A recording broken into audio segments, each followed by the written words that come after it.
એક લીલુંછમ જંગલની બાજુમાં નાનું ગામ હતું. ગામના ચોકમાં એક શરારતી પોપટ અને એક ભોળું કબૂતર રહેતા.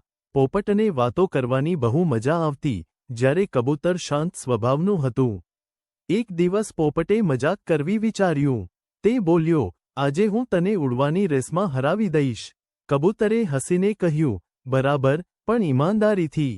રેસ શરૂ થઈ. પોપટ ઝડપથી ઉડ્યો અને રસ્તામાં બધાને બોલતો ગયો, જુઓ, હું જીતવાનો છું. બોલતા બોલતા તે એક ઝાડની ડાળ પર અથડાયો અને નીચે લટકાઈ ગયો. કબૂતર ધીમે પણ સીધું ઉડતું રહ્યું.